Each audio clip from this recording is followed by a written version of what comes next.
Selamat pagi anak-anak, kita bertemu kembali di pembelajaran bahasa Indonesia. Nah, hari ini kita menggunakan cetak tema 1C, tapi materi yang akan kita pelajari hari ini adalah dari subtema 2 dengan judulnya yaitu kegiatan siang hari.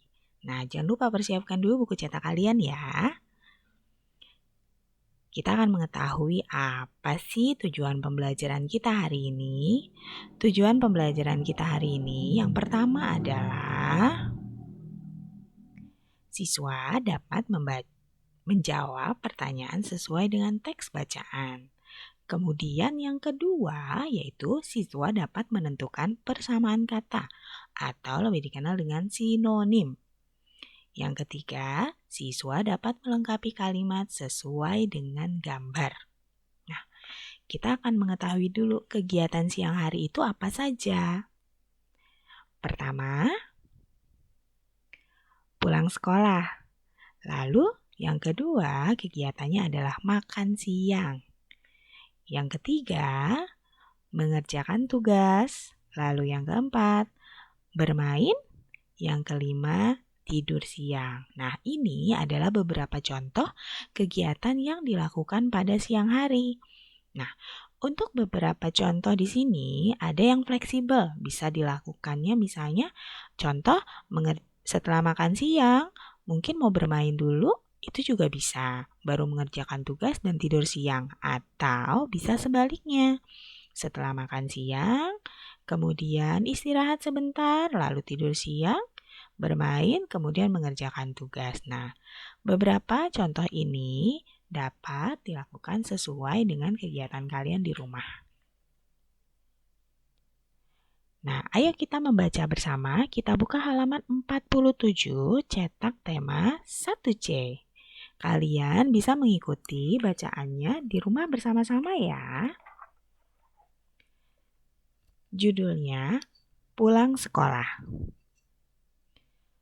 Bel sekolah berbunyi, tanda pelajaran telah usai. Bima dan teman-teman membereskan alat tulis.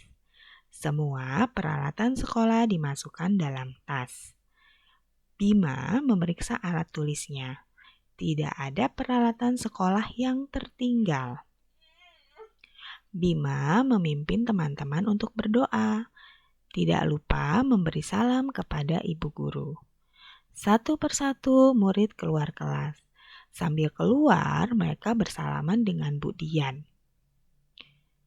Bima langsung pulang ke rumah. Bima pulang bersama Dimas. Mereka berjanji akan bermain bersama. Dimas akan bermain di rumah Bima. Mereka akan bermain setelah selesai mengerjakan tugas. Sampai di rumah Bima, meletakkan sepatu di rak. Tas sekolah diletakkan di meja belajar. Bima segera berganti pakaian.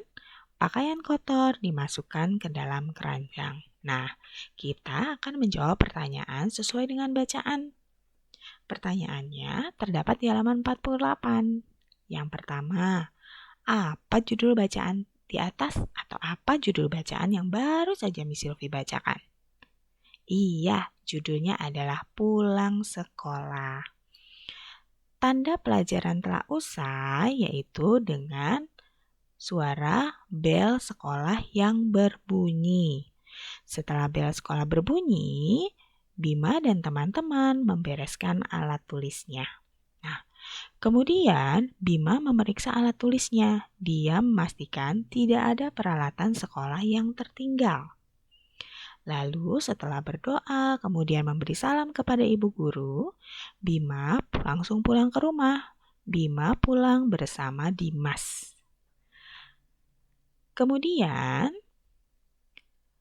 Dimas dan Bima bermain setelah mereka mengerjakan tugas. Dan Bima dan Dimas bermain di rumahnya Bima. Kemudian, sampai di rumah, Bima meletakkan sepatu di rak sepatu supaya lebih rapi ya anak-anak. Jadi, semua peralatan disimpan kembali di tempatnya.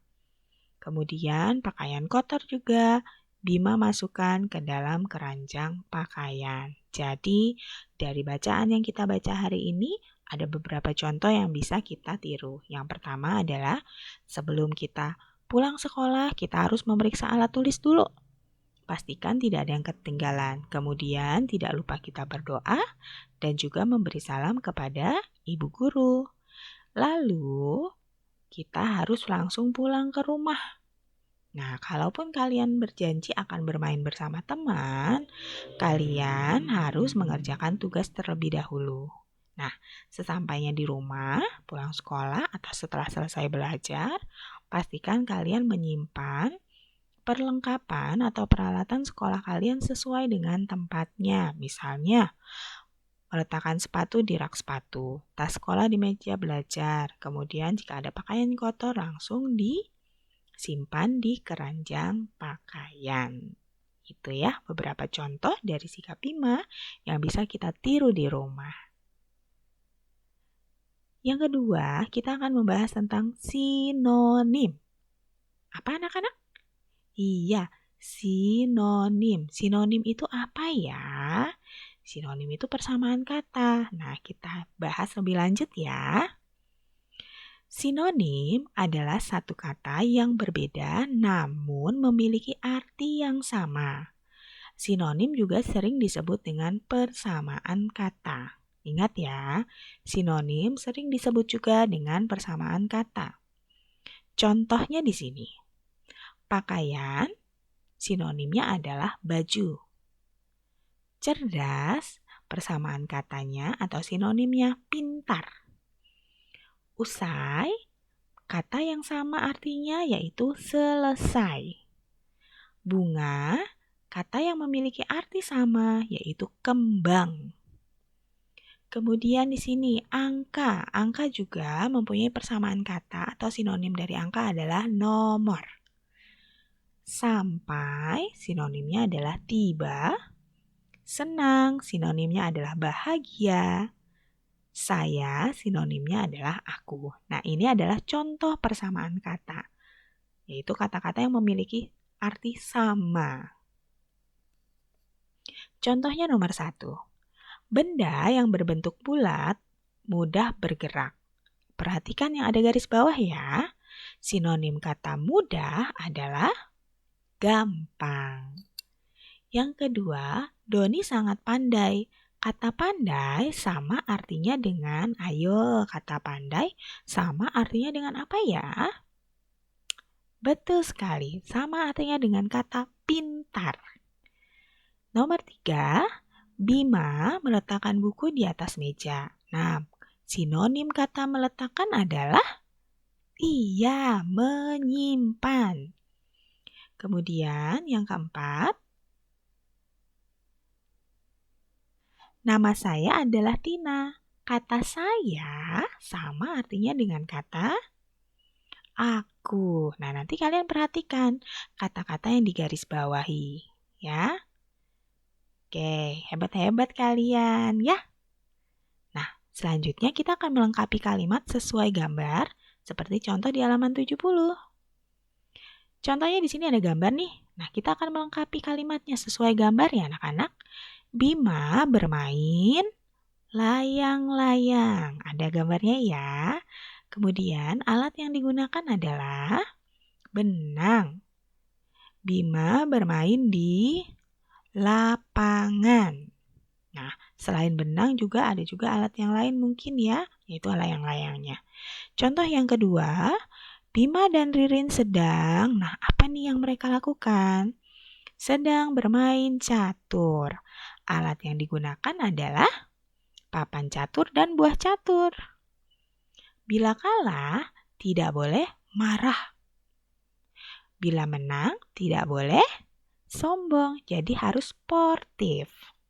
Nah, hari ini kita sudah belajar tentang kegiatan siang hari, sinonim atau persamaan kata, dan melengkapi kalimat sesuai gambar. Terima kasih anak-anak. Semoga materi yang Miss Sylvie jelaskan sungguh dapat dimengerti. Jika ada pertanyaan, kalian bisa bertanya kepada guru kelas kalian. Terima kasih. Sampai bertemu kembali.